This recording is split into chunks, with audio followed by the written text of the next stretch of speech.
Hi, this is Vaishali Sharma from Just Tutors, and in this video today we'll be talking about natural resources. So before moving ahead, here are some quick questions which you can try by pausing the video. So let's have a look at the answers. So what is the major source of fresh water in the city, town, village where you live? That's groundwater or supply water. What causes winds? Wind is caused by differences in the atmospheric pressure, and it is generally caused by air flowing from high pressure to low pressure.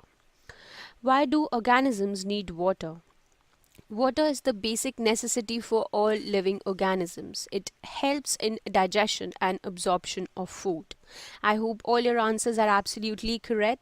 If yes, then go ahead and pat your back. So let's have a look what are the main topics we'll be covering in today's video. Water, mineral riches in the soil, water cycle and nitrogen cycle. So to start with, what is water? Water is called the fluid of life. 75% of the Earth's surface is covered by water, 97% of which form oceans and only 3% forms fresh water.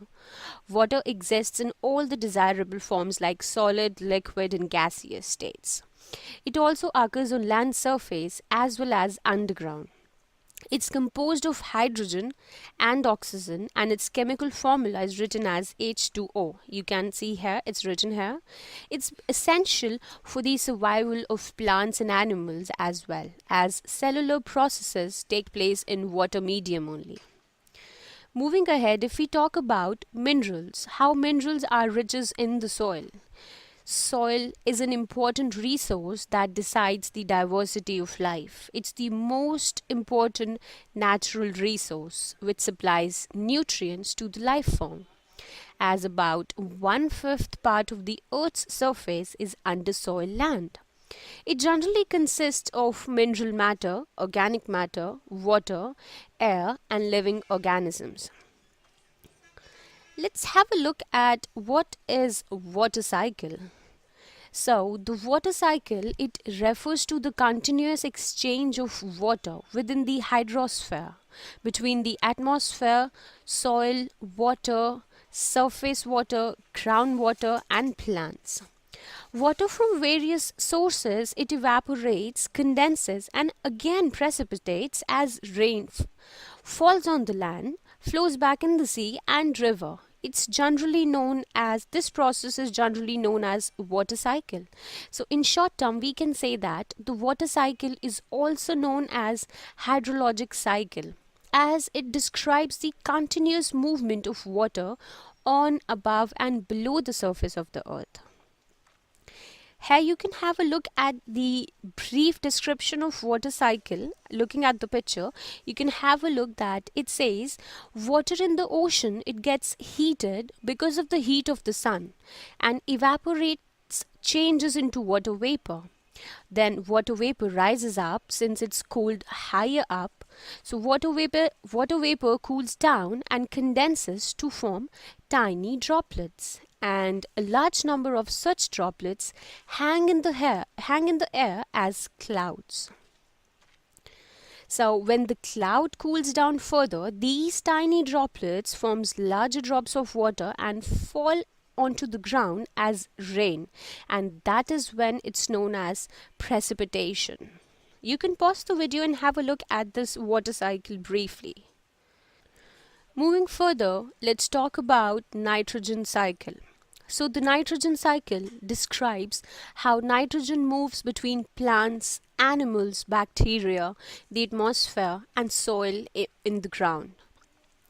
Nitrogen is an important element to all life on earth. So for nitrogen to be used by different life forms on earth, it must change into different states. Like nitrogen in the atmosphere or air is denoted as N3, it's written as this.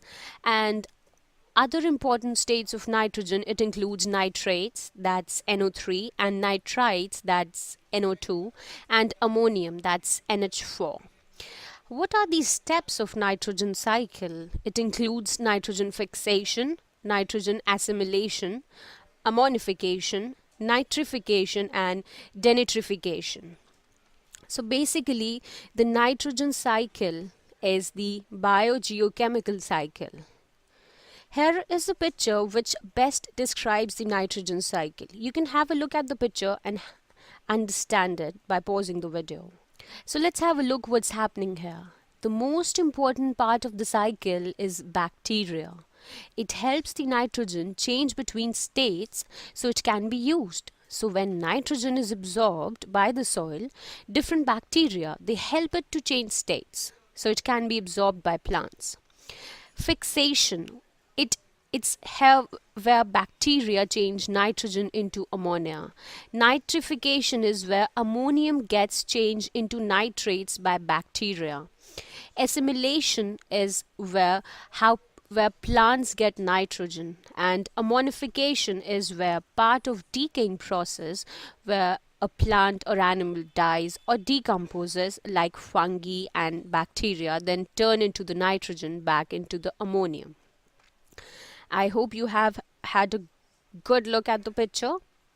Moving ahead, here are some quick questions for you to try. You can pause the video and try these questions here. So let's have a look at the answers here. You can check your answers with the written answers on the screen. I hope all your answers are absolutely correct. If yes, then go ahead, pat your back. You have really done a good job understanding nutrients, of understanding all the natural resources and cycles. That will be all. Thank you so much for watching. For more, please visit justtutors.com.